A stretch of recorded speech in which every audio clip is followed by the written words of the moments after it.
Opportunity and the invitation to be here with you today.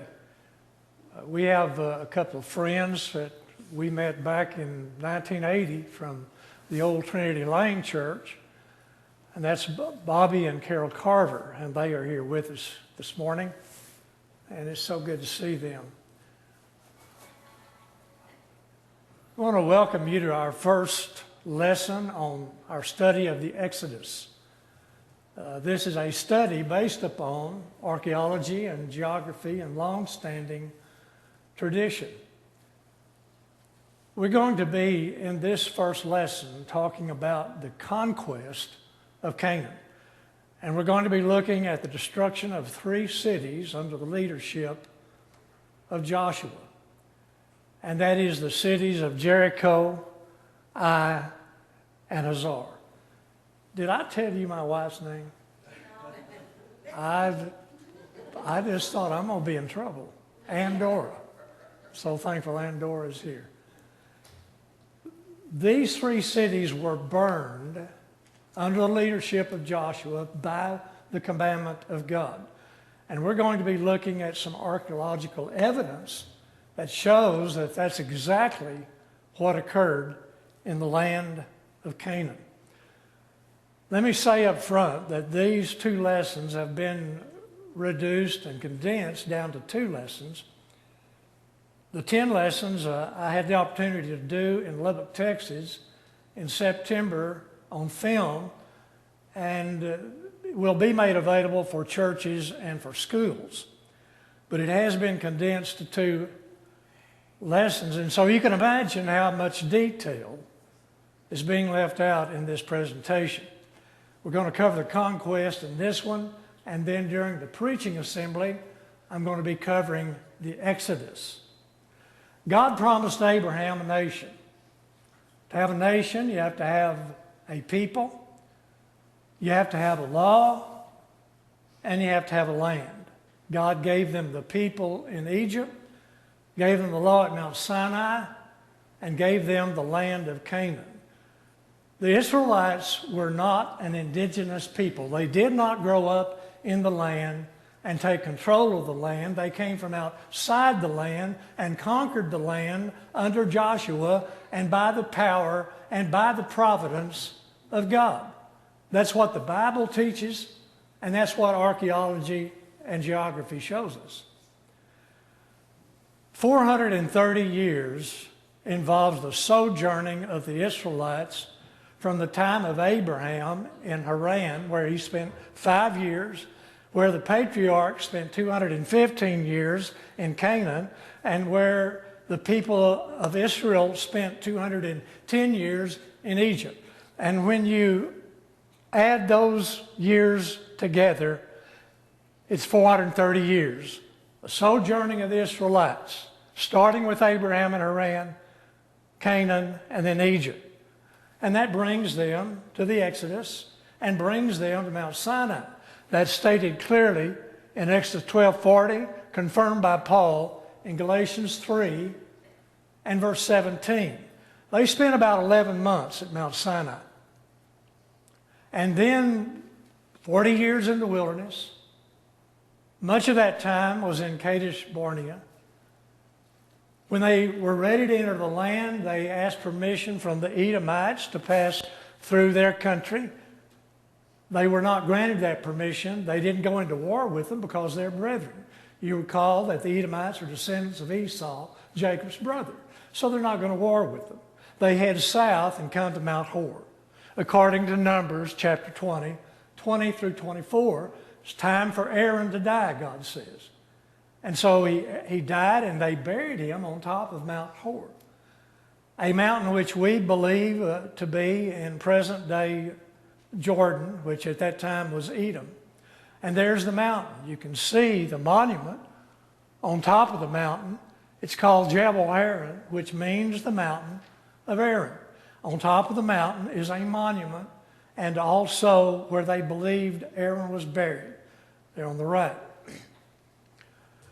When they left there, they went back down toward the Gulf of Aqaba, the tip of the finger of the Red Sea, and went up through the wilderness of Edom. They went up through the wilderness of Moab and fought the Amorites just prior to entering the land. And they camped right across from Jericho. They camped at a place called Shittim, as you can see on the map. And when they crossed the Jordan, they camped at Gilgal.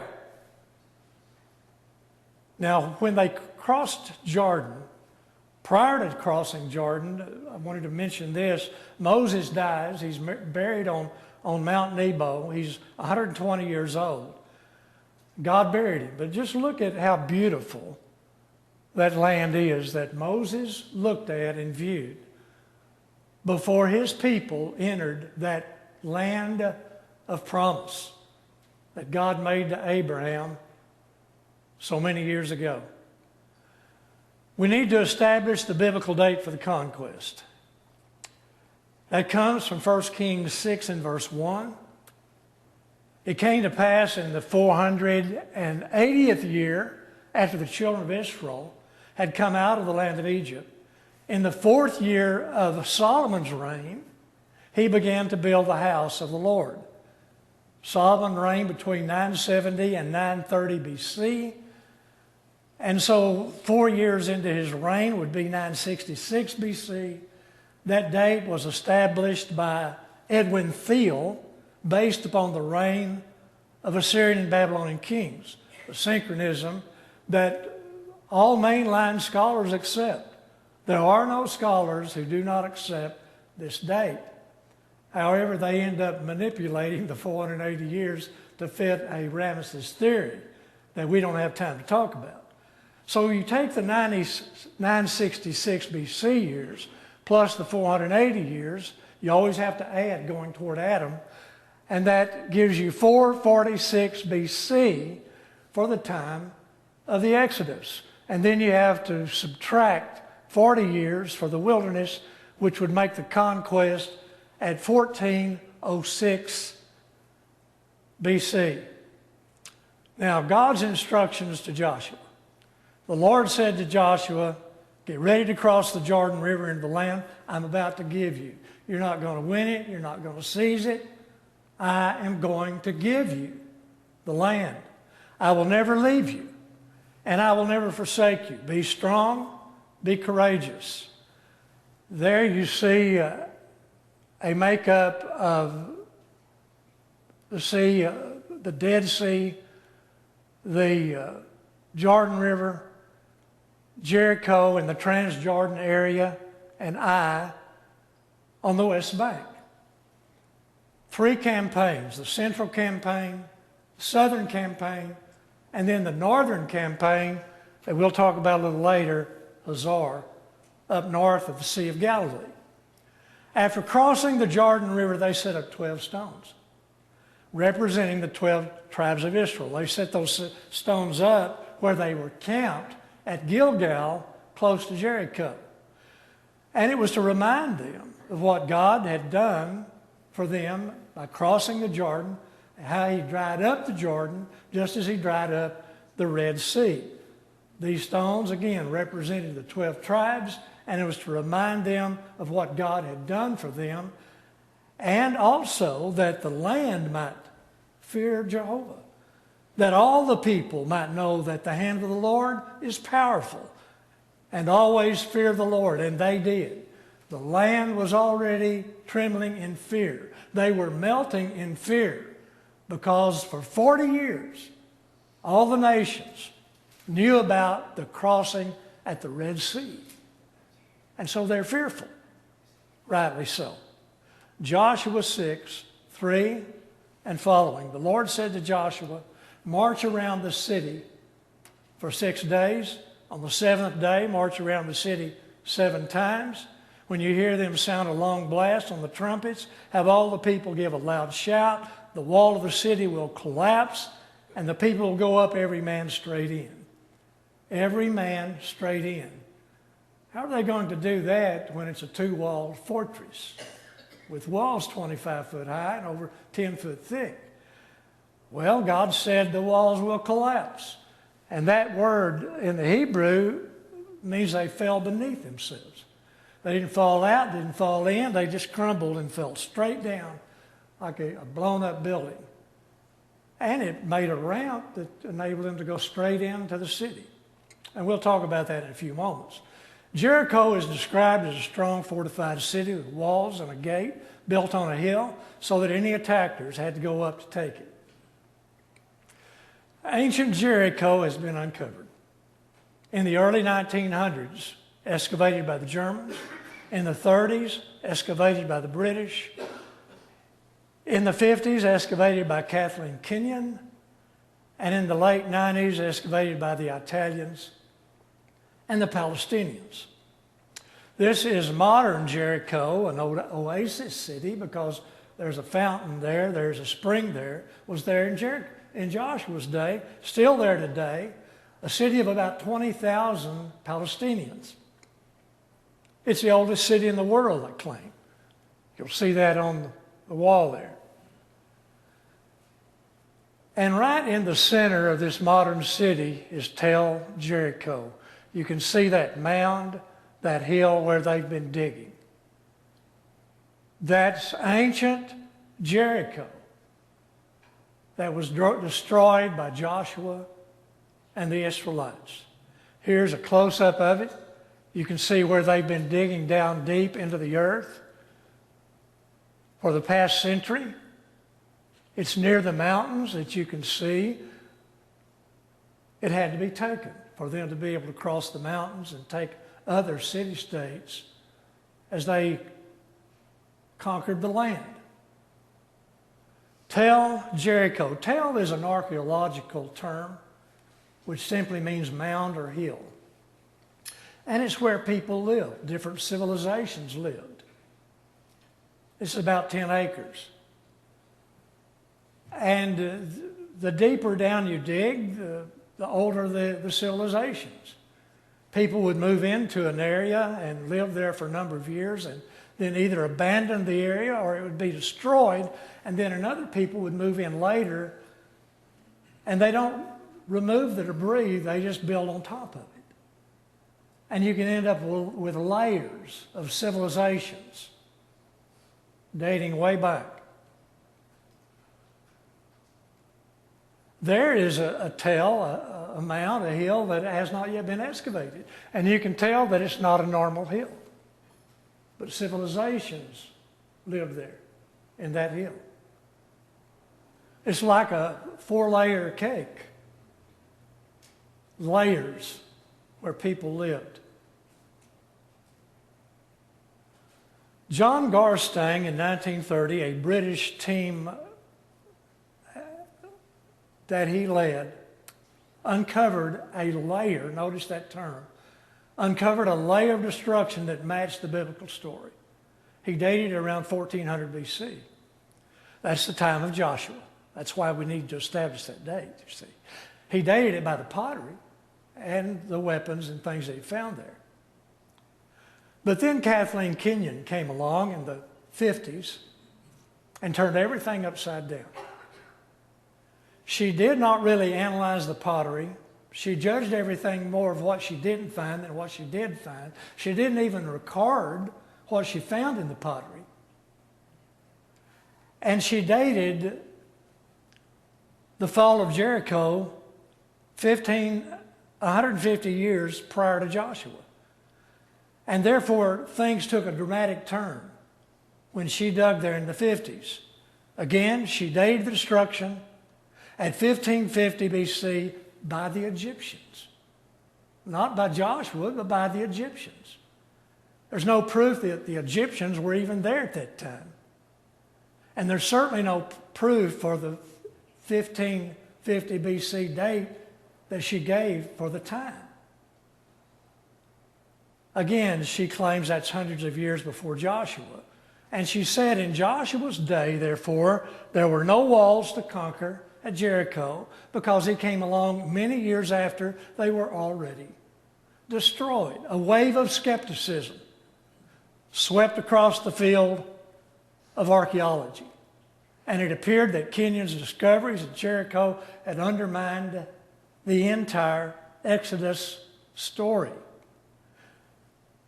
Kenyon's dating has been accepted by archaeologists and followed to this very day. That's what is taught our young people. It is in our history books. It's taught in our colleges and our universities. And now you know why this is such an important study. Because this is an area where academia attacks the credibility of the Bible. And it's taught our young people.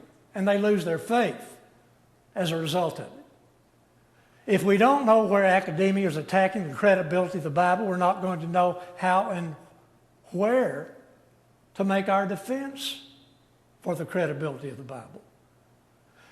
Do we have a responsibility as Christians to defend the credibility of the Scriptures? We do, don't we? Preachers do, leaders do, teachers in the church. Paul said, I am put here for the defense of the gospel. And that's what our young people deserve. They do not deserve someone holding up a Bible and saying that you just got to have faith. They deserve more than that. They deserve better than that. They deserve our hard work, our study, and our research. They deserve some evidence that supports the biblical story. And there's plenty of it there. We just need to take the time to share it. Dr. Bryant Wood, a biblical archaeologist, and thank God for biblical archaeologists because the majority of them don't even want to be referred to as such because they're biased and they're skeptics and they are agnostics and they are atheists.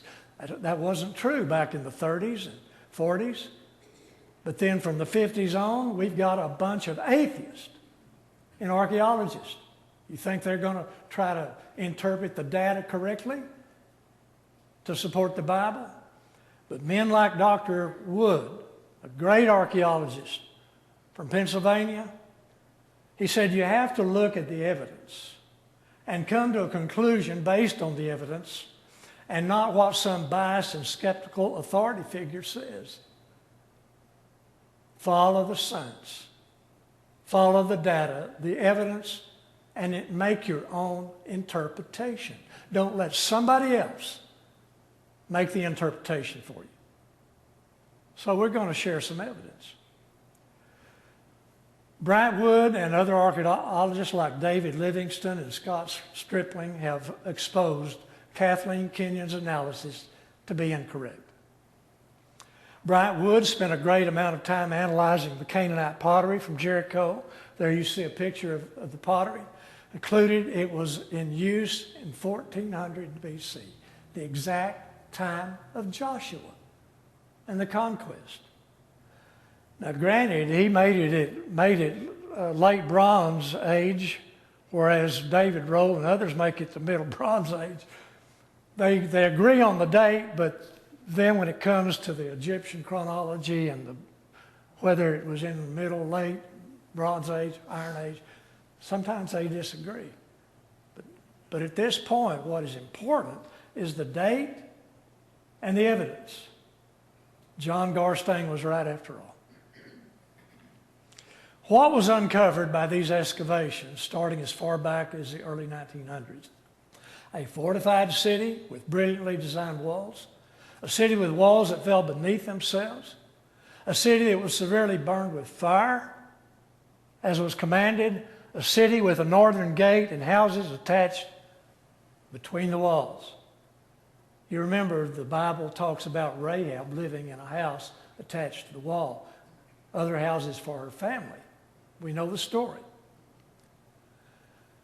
We're going to first of all look at a reproduction of the ancient city of Jericho.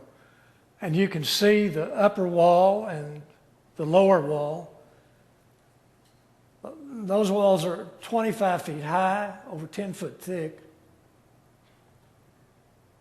And the upper wall was a mud brick wall with a rampart in between it and the retaining wall,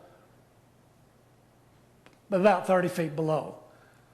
And of course, the reason they had to have this rampart and this retaining wall is to keep all of that from deteriorating, and it was covered with plaster, actually. I found that in the excavation. So how did Joshua and his soldiers conquer this city? Well, the walls collapsed. The upper wall collapsed and fell down against this wall. Now, there was a mud brick wall on top of the stone wall at the bottom, and the mud brick wall fell and covered all this in. It was all covered, making a ramp for God's people. We're going to see that in just a few moments. It was uncovered. Here is another photo that perhaps will describe what we're talking about. The stone wall at the bottom, mud brick wall on top of the stone wall. That's a retainment wall. The upper wall, and then the earthen embankment, which was covered with plaster, obviously to keep it from deteriorating.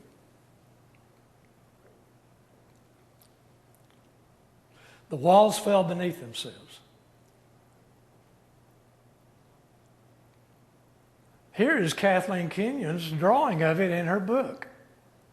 She put the collapsed city wall at the top,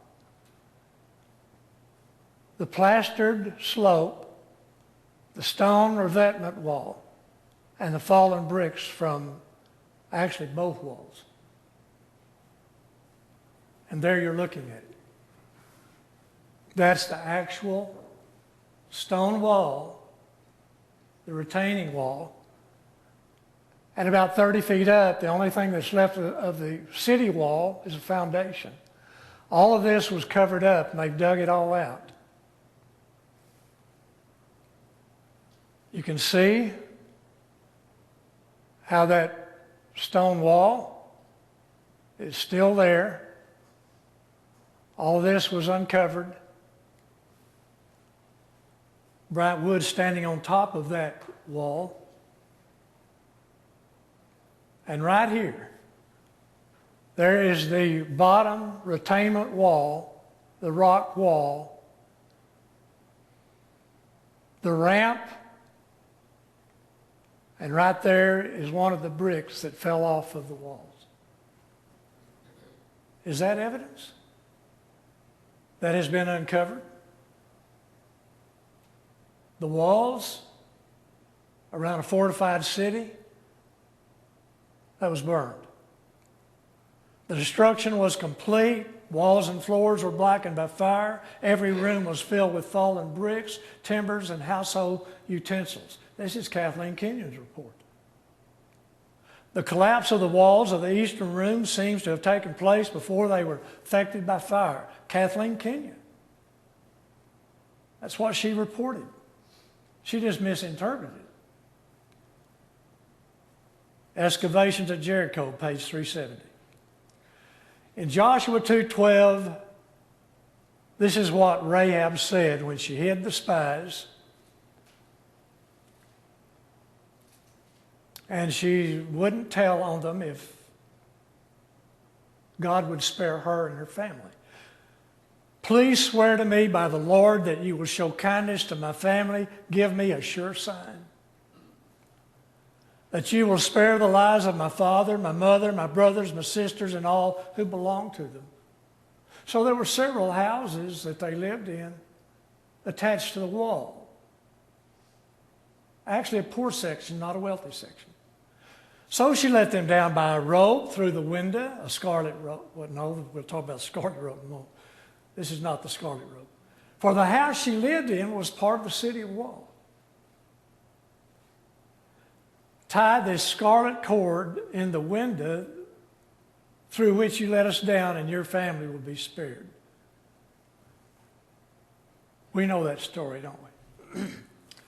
Let me ask you a question. Did they find the scarlet rope when in the excavation? Would that do for you if they found the scarlet rope? Well, I hate to disappoint you, but they didn't find it. But will the walls and the houses attached do? Will that work for you? The wall has been uncovered. The houses that are attached to the wall. All the other houses were destroyed by fire. Only these houses remain, just like the Bible says.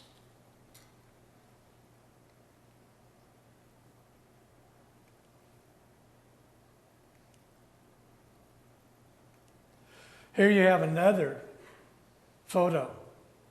So she let them down by a rope through the window, for the house she lived in was part of the city wall. She said to them, "Go to the hills, so the pursuers will not find you." And so there you see the hills, the wall, the houses attached. They were let down by a rope. They went to the hills and hid for 3 days. Brethren, that's evidence. And it's strong evidence, because it's the right place, the right time, and the right things that have been uncovered. A fortified city with Rahab's house and walls. There's another photo of it. Now, a filmmaker by the name of Tim Mahoney spent 13 years making a documentary on the Exodus, interviewing people all over the world, actually. He made a movie on the Exodus, and it came out in our theaters in February of 2015. The theaters were filled. And this is a reproduction of the houses where Rahab lived in the wall in that movie. It's now on DVD. The Exodus on DVD by the filmmaker Tim Mahoney. You can order it on Patterns of Evidence. Patterns of Evidence. So when the people broke camp to cross the Jordan is at flood stage all during the harvest. So it's springtime. It's harvest time. It's Passover time. Joshua 3:15. While camped at Gilgal on the plains of Jericho, the Israelites celebrated the Passover. So they're going to have their offerings. They'll have their grain offering. And the people, the Canaanites inside the walls of Jericho, will have gathered their grain. And they will have it stored, because it's harvest time. They've already gathered the grain. What did they find in that burnt layer of the excavation? They found jars full of grain. Found by John Garstang right at Jericho, charred in fire, that the Israelites set in order to destroy the Canaanite city. Well, why did not the Israelites take the grain with them? That's like taking money. Because God told them not to.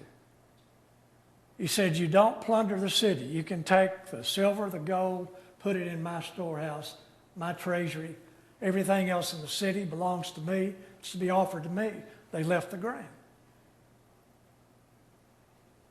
There's another photo of a jar of grain found in all the houses that were destroyed. Can you see how burned that area is, that layer? God said, burn the city. And it wasn't a natural burning. They had some fuel to put on it. Don't know what kind, but it left layer upon layer of ash.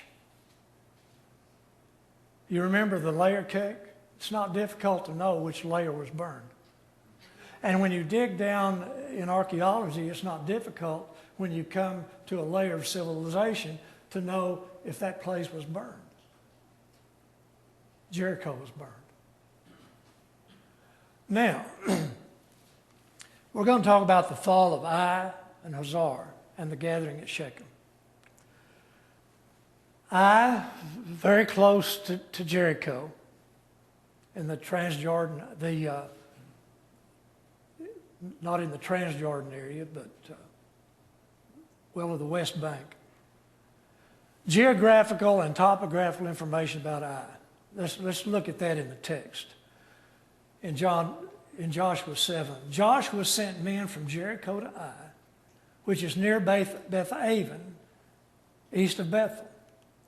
The Lord said to Joshua, go up, attack Ai.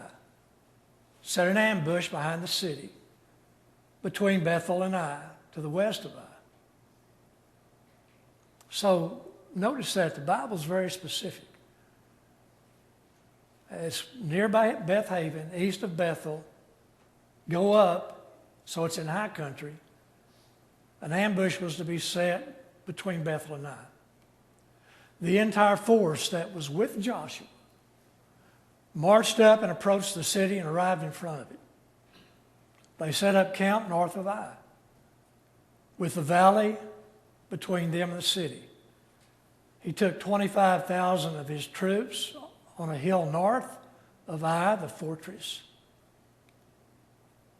And the Canaanites were lured into the valley, because according to the text, Joshua at night took his men down into the valley. And the king of Ai saw it. The next morning, took his men and went out in the valley to battle. And they lured them away from the city, lured them into the valley. 5,000 Jews were west of the city in an ambush. Joshua 8:19. And so when the others, Canaanites, went out, they came out of ambush and burned the city, set it on fire, and then surrounded the Canaanites and put them to sword. The king was hung on a tree until leaving. Body was thrown at the entrance gate. So what does that city have? You see, we're looking for a place that backs up the biblical story. And that's why all of this is important. This fortress has a city gate, so we're going to be looking for a city gate. The king was covered with a large pile of rocks right before the gate. Archaeologists dug for years at a place called Ebal and found nothing there that matched the attack on Ai under Joshua. W.L. Albright, they call him the father of archaeology, state that there's no other place to look besides Ebal.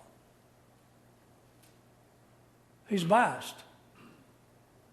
Their conclusion, Joshua's attack on Jericho and Ai, is a made-up story. People were confused for years because they've been digging in the wrong place. Well, Ebal means ruin. And there were some ruins there, but it didn't fit Joshua and Jericho, and who destroyed Jericho. Here you see Ebal. That's where W.F. Albright and others dug. But here you see a place called Kerbet Makader, believed to be Ai. Ai means ruin. East of Bethel, close to Beth Haven. They were digging in the wrong place here. They started digging here under some biblical archaeologists. David Livingstone, founder of Associates for Biblical Research, knew that the key to discovering the true location of Ai was to identify the location of Bethel. Livingstone noticed that there were Roman mile markers leading out from Jerusalem on the road to Shechem. He knew that Eusebius located Bethel at the 12th Roman milestone from Jerusalem.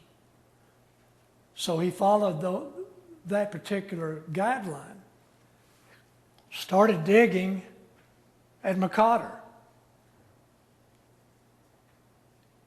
east of Bethel, close to Beth Haven. Bryant Wood began to excavate this area between 1995 and 2013 and uncovered a small settlement. What did they find? What were they looking for?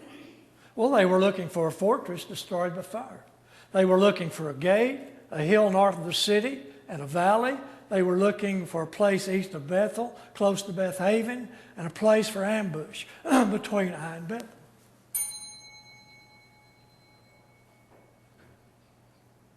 Could I have about 10 more minutes? Yeah, go ahead.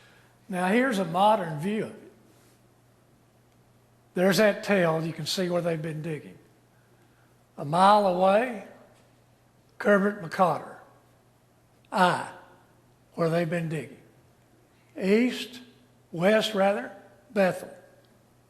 And then Bethaven. Right place. Right place. But are we going to find the right stuff? Well, what are they looking for? They're looking for a fortress. The location is right. And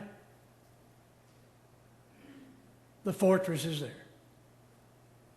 They found a burned fortress with walls 13 foot thick.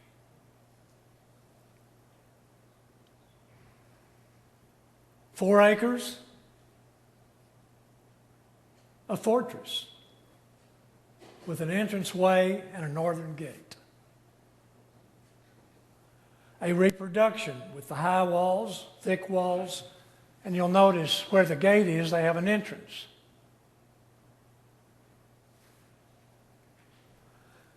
This gentleman is standing on top of the thick wall, one of them. Is the time right? Place is right. The stuff is right. Is the time right? Does it match the time of Joshua? We'll look at the pottery that they dated to the time of Joshua. And there you're looking at an infant burial jar that they put back together. An infant was buried in that jar, dating to the time of Joshua. The women were there. God said, burn the city, put both men and women to the sword. There you see that jar again. Infant burial jar. This is a photo taken by the archaeologist. They discovered the gate in 1995, and there you're looking at one of the gate sockets, the socket stone.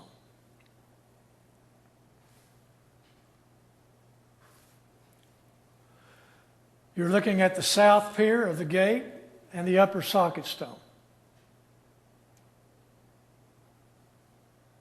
with an entranceway. The final socket was discovered in 2016 by Derwin Kicker.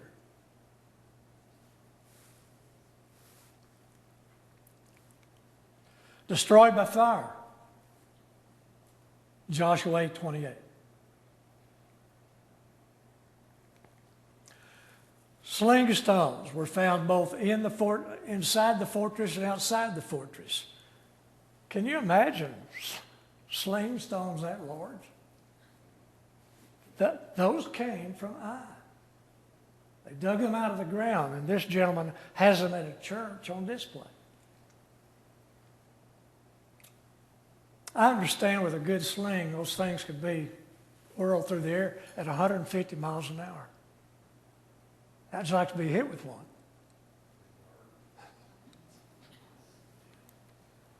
And here again, you see the location of Ai between Jerusalem and Shechem. It's on a borderline, and for that reason believed to be a border fortress for the city-state of Jerusalem. They had city-states and kings in each city. And so if an army was approaching from the north, this fortress here at Ai could warn the king in Jerusalem that an army's coming. Probably a border fortress. So it's a strategic location. Modern view, you're standing right here on the hill of Ai, looking back toward Jerusalem, and you can see some towers on the Mount of Olives. They could easily send signals back. Jerusalem, the Mount of Olives, from Ai.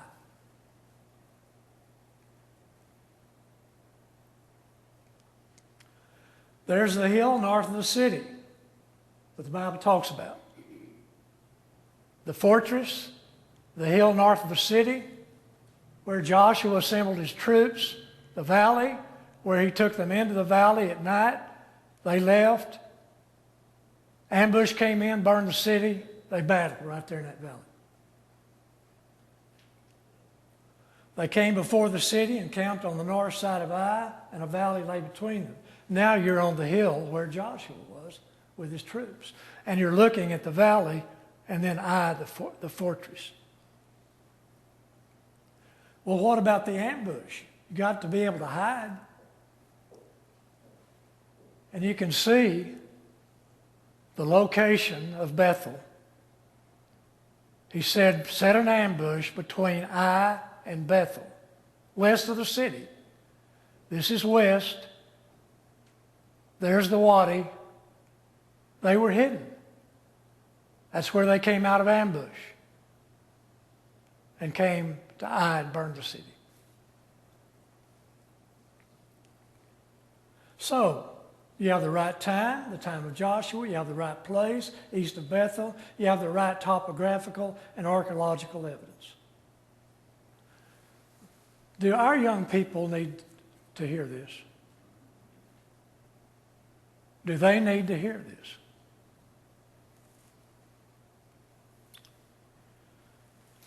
We're going to talk now about Shechem. Shechem is between Mount Ebal and Mount Gerizim, where Abraham came and God promised him the land. This is where Joshua, after conquering Ai,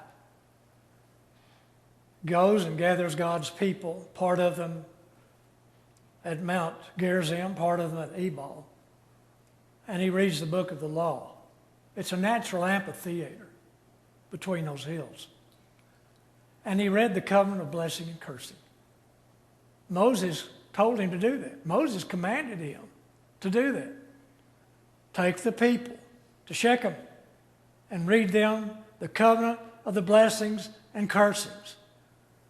And if they follow the idols of the Canaanites, they'll be vomited out of the land and destroyed. They'll be cursed. And that's the warning that Joshua gave. A major center of Bible history. Mount Gerizim, Mount Ebal. Today it's called City of Nablus of 100,000 people. In Joshua 8:30, Joshua built an altar to the Lord God of Israel on Mount Ebal. Well, has that been uncovered? On the mountain. This is a rectangular altar that was discovered on Mount Ebal. However, it's dated at 1250 BC. That's not the time of Joshua. But this archaeologist, Adam Zertal, went to that area and dug down deeper and discovered a round circular altar below the rectangular altar, and he dated it at 1400 BC, the time of Joshua. More evidence. Quickly, Joshua's northern campaign. He had the central campaign, southern campaign, and the northern campaign. Because the king of Hazor got together all of these kings to war against Israel. Jabin, king of Hazor, makes an alliance and assembles a huge army for war. So they form a confederacy to fight Joshua. God told Joshua to hamstring the horses and burn the chariots. Joshua 11:4-6. I took this off of Google Earth. It's north of the Sea of Galilee. And right there is Hazor National Park, where they've been digging for a number of years. And there's the tell. There's the mound. Foremost of the kingdoms, it's called in the Bible. In Joshua 11:10-11, Joshua turned back and captured Hazor, putting its king Jabin to the sword. It was foremost of the kingdoms. And they put every living creature to the sword. Not a living soul was left. And Hazor was burnt to the ground. So he put the king to the sword. What's his name? What's the king's name? I'm going to let you tell me. Jabin. That's the king's name, Jabin. In the excavation, they found this burned palace, heavily destroyed by fire at the same time of Jericho. They found a royal tablet.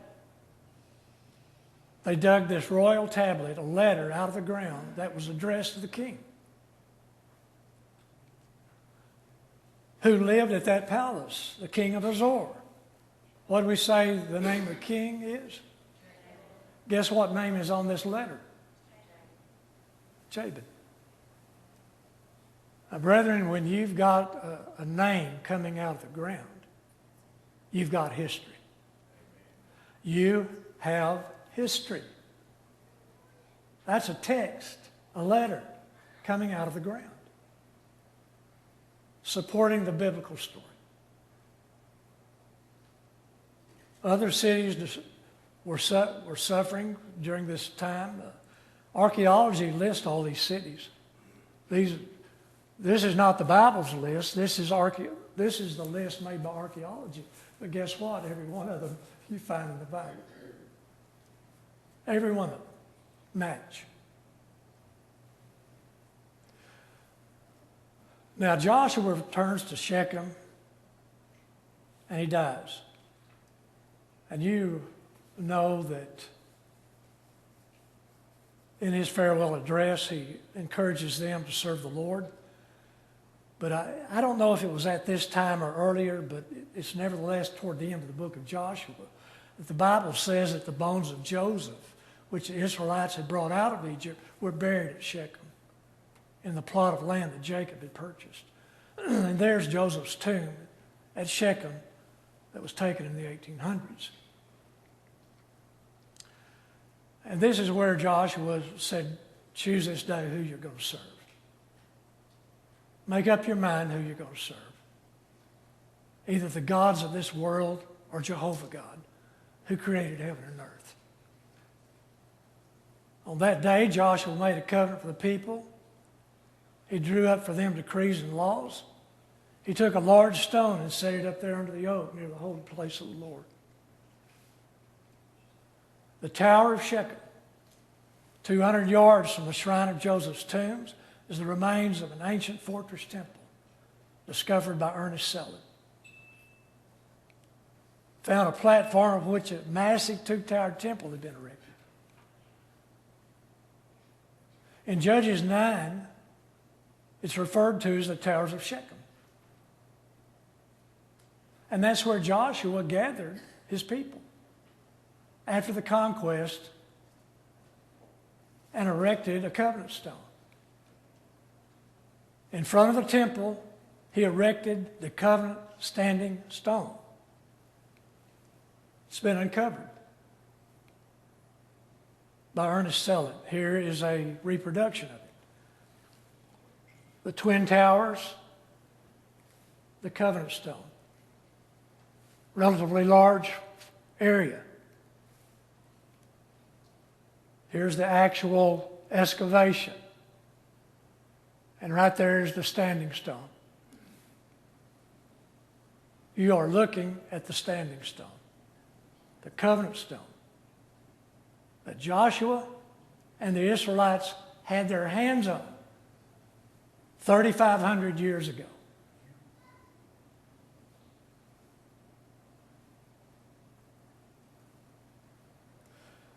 A memorial to remind Israel of what God had done for his people.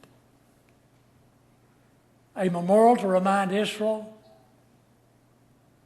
that God had delivered them, blessed them.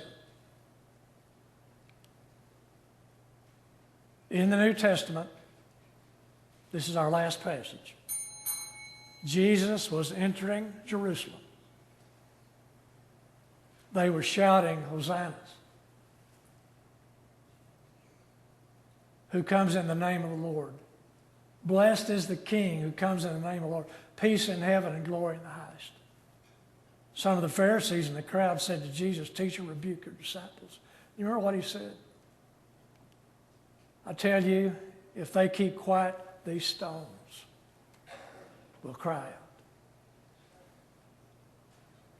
The stones are still crying out